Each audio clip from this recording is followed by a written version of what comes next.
and always will, is about moving humanity forward.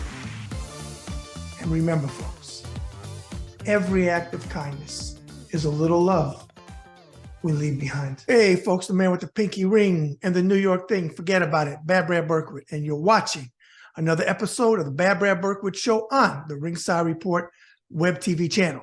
So make sure when you watch this show that you hit that button and you subscribe. As well, check me out on Twitter at BadBradRSR. Again, that's at BadBradRSR. Well, a buddy of mine and a returning regular guest on the show always brings the hot topics because he's covering them for The Guardian. And he has a very popular account on Twitter and a huge following. So today, I want you guys to welcome back the one and only covering hot topics, Hugo Lowell. Forget about it. All right, busy man. Well, first of all, welcome back, Hugo. How you doing? I'm good. Thanks for having me. Absolutely. I'm glad to have you on today. Let's jump right into it. I'm going to give you two different talking points. If you would, for the viewers, talk about all the stuff that you're covering with the Truth Social thing with Trump. Yeah. So we thought this was a really big deal. So in essence, we heard that the federal prosecutors in New York, at the U.S. attorneys for the Southern District of New York, last year started to examine about $8 million that Trump's Truth Social company accepted, and they're investigating it because of potential ties to Russia. And there were two payments. There was a $2 million payment in December 2021 and a $6 million payment in February 2022. These payments came at a time when Trump Media, the parent company of Truth Social, was kind of struggling financially because they had expected to merge with a SPAC, which is all the rage these days in the financial world, which would have unlocked millions of dollars as for the company, as well as a stock market listing. But that investigation had been delayed because they came under SEC investigation. And so they were in this really tight spot with cash. They needed financing. And this total $8 million come in, and it kind of carries them over to the following year. The problem with the $8 million is that it came from these two very obscure entities. The first payment came from this entity called Paxum Bank, which is registered in Dominica. And the second payment came from this trust called ES Family Trust. Now, ostensibly, they look like two separate loans. But when you dig a little deeper, it becomes apparent that the trustee for ES Family Trust is also a director of Paxum Bank. And so they're essentially one and the same company. And if you look back several steps, you see that the bank is co-controlled by this guy called Anton Postelnikov in Florida. And well, who is Anton Postelnikov? Well, he's the nephew, or at least a relation, of this big Putin ally in Russia called Alexander Smirnov. I can't kind of stress how big of a Putin ally this guy is. He's currently the head of Rosmaport, which is a maritime shipping company in Kaliningrad in Russia. And it's kind of generally seen by Western kind of think tanks and entities as being a very, very corrupt and closed system. Before he was the head of Rosmaport, he was the first deputy justice minister in Russia. And before that, he worked in the presidential executive office when Putin was president for his first two terms. And so when you look at the entire picture, I think you get a sense of why the U.S. Attorney's Office for the Southern District started investigating the origins of these payments and whether they violated money laundering laws because of the Russian connections, as well as the fact that Paxum Bank is potentially higher risk for illicit financing because they typically help finance the kind of the global sex trade or adult entertainment industry. Okay. Just out of curiosity, just wrote a note. Devin Nunes runs Truth Social, right? That is right. So Trump is the chairman of Trump Media, and there's a board of directors. And it's kind of typical Trump, where you have Don Jr. on the board, Kash Patel, and the CEO of Truth Social, Devin Nunes. And so, we looked a little bit at what the board knew about these payments and who knew about it and what happened. And we did discover that Don Jr. actually was aware of the initial $2 million payment. We don't know the extent to which he knew about its potentially, obscure or problematic origins, but we do know that he was alerted at the time to the fact that they were going to accept $2 million from Paxson Bank / ES Family Trust, and he basically said, "All right, let's go ahead with this." And of course, Don Jr. later ends up on the board. And the only reason that Trump, by the way, is involved in this is because he got to own 90% of the shares in Trump Media without putting a single cent in. And so that was why it was a very enticing deal for him. And then as this merger came closer, from what we understand, Trump actually invested money in the SPAC. It's called Digital World Acquisition, or DWAC. And he invested money on that side, which theoretically, if the merger happens and TMTG goes public, Trump Media goes public, Trump could then cash out twice if he wanted to. He could cash out of Trump Media, where he owns the majority shares, and he could cash out on the investor side through the SPAC. Okay. Before we segue into the second talking point, I want to ask you, just out of curiosity, another question popped in my head. You know as well as I do that Elon put him back on Twitter. His account's just sitting there. He hasn't tweeted. Any rumors that he's going to come back to Twitter eventually, or he's going to stay on Truth Social and just, ride the ship? So there is a contractual arrangement through Trump Media and Truth Social that Trump has to abide by. Trump Media actually negotiated with the Trump org a licensing deal. So Trump actually makes money three ways, because he also makes money here. There's a licensing deal with Truth Social where Truth Social pays the Trump organization money to use Trump's likeness and image in its branding with Truth Social. And for that reason, in part, there are other reasons, but for that main reason, Trump has to stay on Truth Social up until a certain point. I think it's also tied to the success or failure of the merger as well. I got to double check, but there is a contractual arrangement. That being said, his aides and kind of his allies have discussed about him coming back to Twitter, and they actually discussed him coming back to Twitter as early as December last year. And what he wanted originally was for his comeback on Twitter to be tweeting about the January 6th committee. And he wanted to tweet something like, the January 6th committee failed and it was a witch hunt on the day that they unveiled the criminal referrals to the Justice Department. But, the problem was the merger hadn't been completed by then. He was still bound by the terms. And so that never happened. But there has been discussions about Trump coming back to Twitter. Okay. The second one I want that you've covered, the Manhattan DA, Cohen, and what's her name? Stephanie. Stormy, the Stormy case. Yeah, Stormy and all of that good stuff. Go for it. Yeah, well, look, I'm in Manhattan this week because Michael Cohen testified yesterday, obviously, for what we understand to be his final time. And based on what he said when he came out, I think that, we are headed towards an indictment. He said he testified for about, and he was before the grand jury for a total of 2 hours. That was his second day of testifying. And it also included questions from all of the jurors, because in New York, jurors can ask questions of grand jury witnesses. And the fact that every single juror asked Michael Cohen a question, I think is really instructive, because that's the kind of thing that a prosecutor looks for, because it shows an engaged jury. If during the investigation phase, the grand jury is really engaged with the witness, it suggests the witness is compelling. And that's the kind of sign that a prosecutor looks for, because then when you go to trial, the trial jury might also find that witness compelling, which is only likely to help your case. So that's the kind of things that I think, we were looking for yesterday. When he came out, Cohen told me that he had given the most complete account of the entire Hush Money episode to date.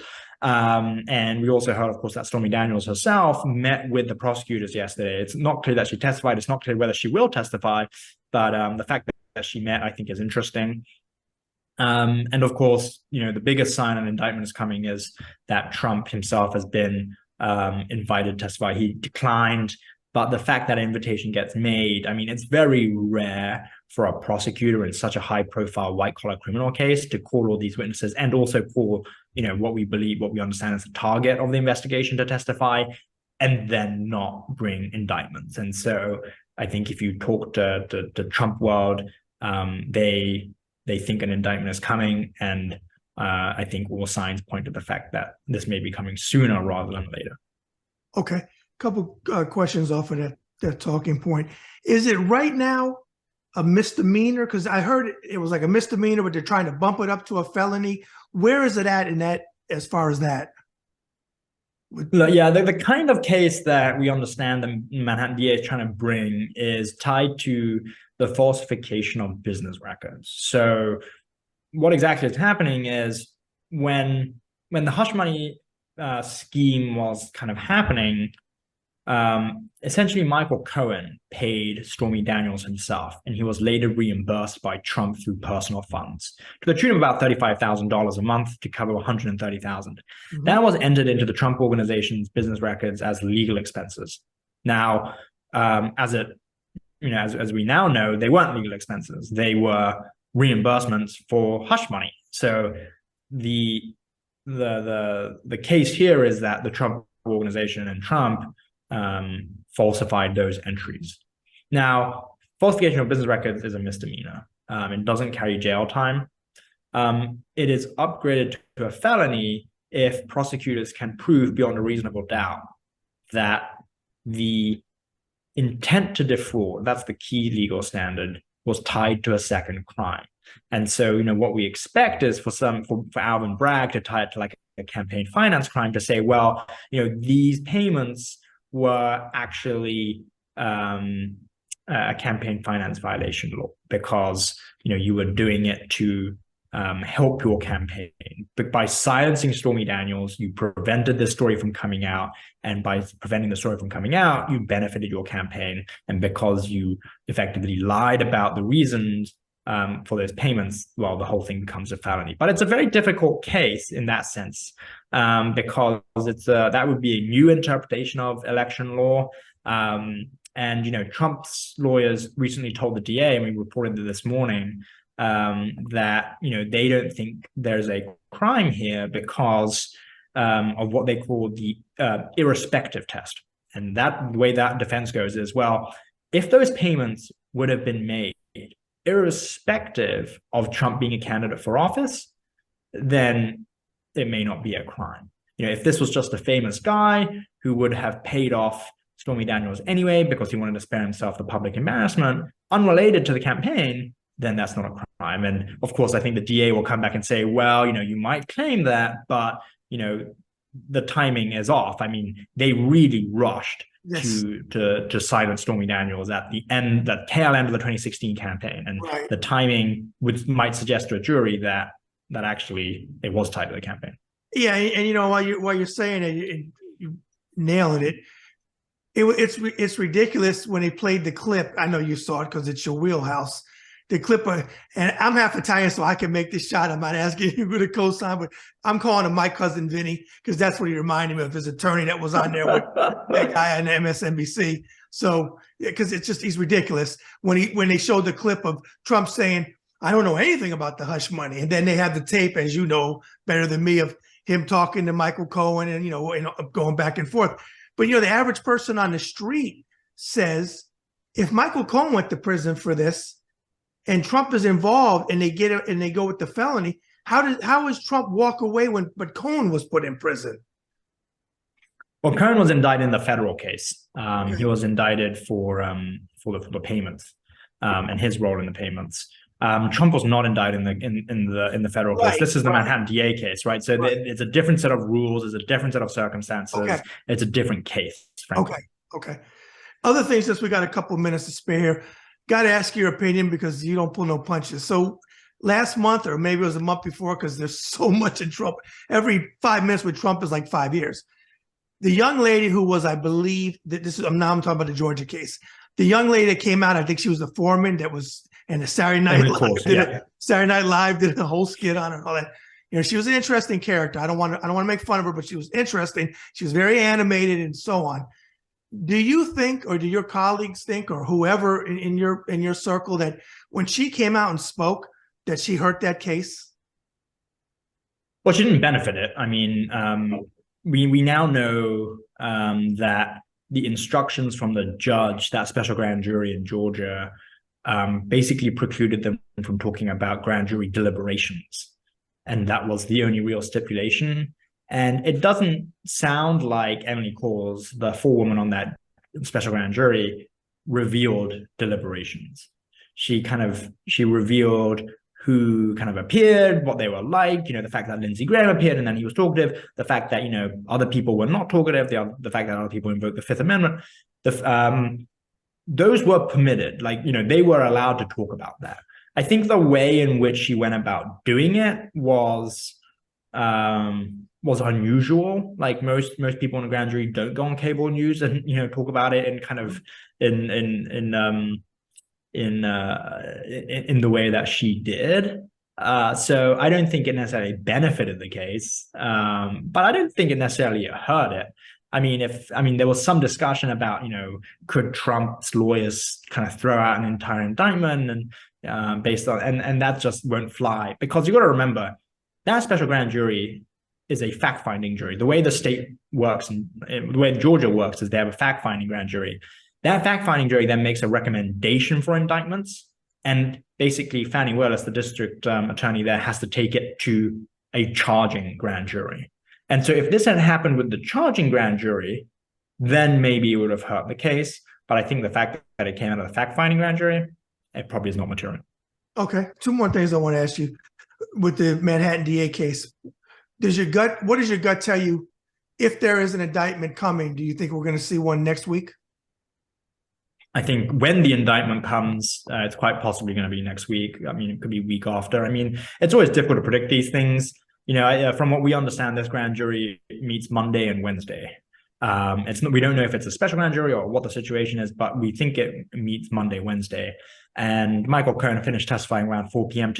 yesterday, and they go home around 5. In theory, they could have already had a vote on an indictment. I mean, we were recording this, kind of 6 p.m. on Thursday. So it's quite possible they've already voted in that 1 hour slot they had available. But it's also possible that they just deferred this to the following week. And, if you don't there's not necessarily any kind of reason to need to go now. Like, they're not under like a time pressure deadline per se.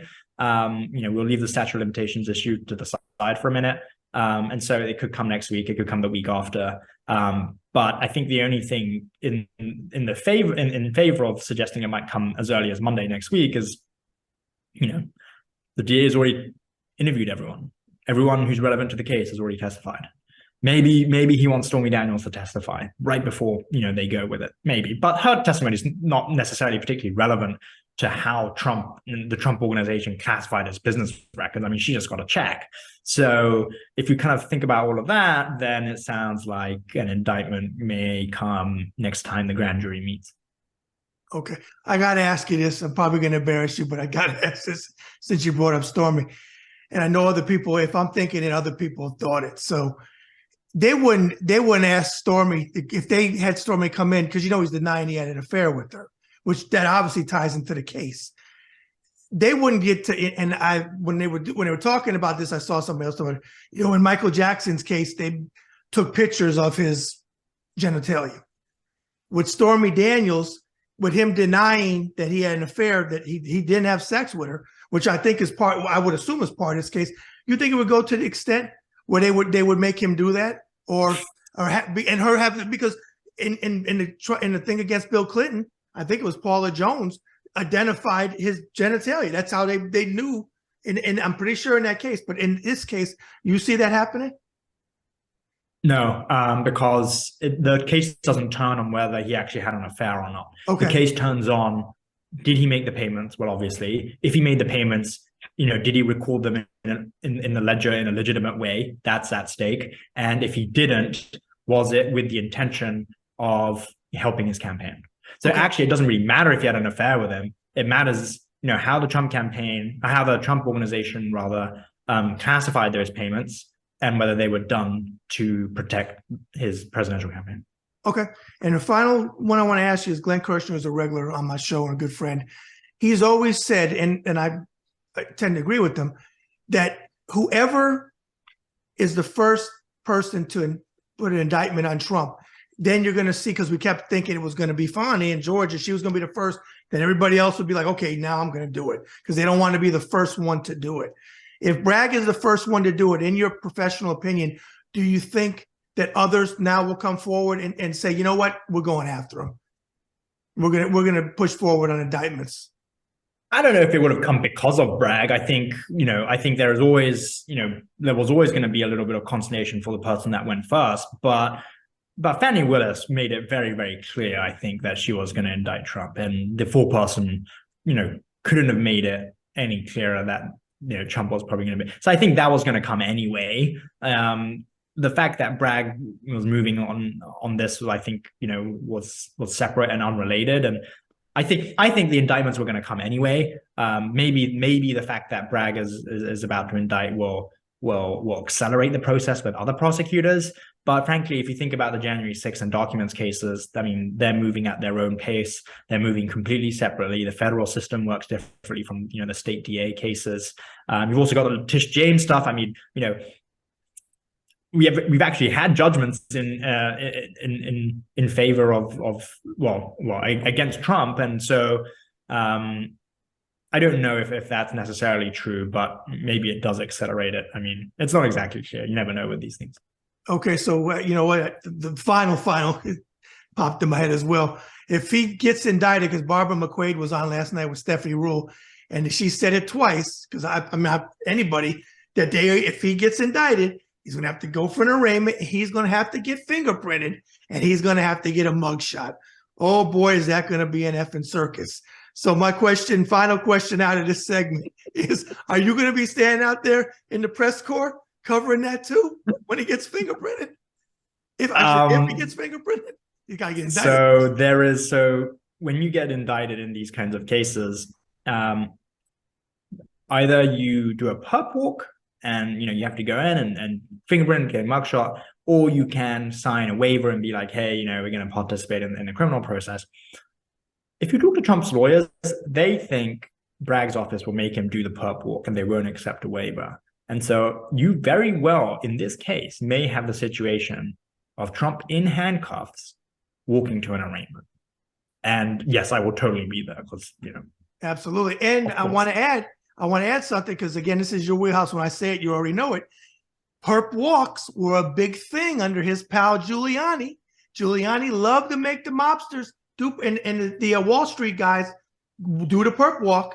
So how would that be for karma if Trump has to do the perp walk and Giuliani was the king of having them do the perp walks?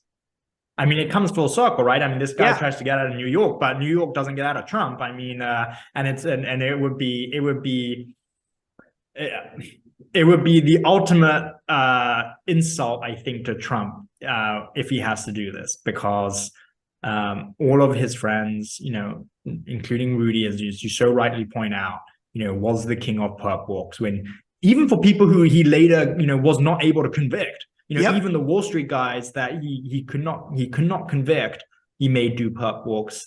So I think if Trump and that's what New York is now famous for, right? I mean, like Giuliani made it famous for that reason. Yep. And so if Giuliani's legacy comes back to bite Trump, I mean, that is so typical. I mean, the one thing with Trump and Trump's lawyers is they think, generally speaking, that a lot of his problems during the administration, for instance, came from Rudy, and they're not wrong, right? No, they're not. The Ukraine call, I mean, that was with Rudy. Mm-hmm. Rudy was involved in the January 6th stuff. Yes, I mean, he was. Always Rudy. Trial by combat or whatever. Right, and it was always causing him problems. And so if Rudy's legacy comes back to bite him, well, it would just be so classic and just emblematic of Trump, I think. Absolutely. All right, hey, I appreciate you taking time. I know how busy you are with your schedule. As always, I'm proud of you. Keep doing your thing, and hopefully the next couple months I'll have you back on to talk some more hot topics, because there'll be plenty to talk about. Again, thanks, Hugo. I appreciate it. Thanks so much for having me. Appreciate it. Take care. Hey, folks, that's another episode of the Bad Brad Berkwitt Show on the Ringside Report web TV channel. My man Hugo Lowell from The Guardian. I watched his audience and his Twitter following, all that grow over the last couple of years because he's putting out professional journalism that we need. Okay, those are the type of people that Trump wants to tell you not to believe because they deal in facts, not the OANs, not the Newsmaxes and all that crap. So my go-to guy for this type of stuff is Hugo Lowell. All right, so make sure you check him out. Make sure you follow him on Twitter and you follow his column in The Guardian because, again, he is my go-to guy. And if you watch my show, please follow his stuff as well. All right, old Trump.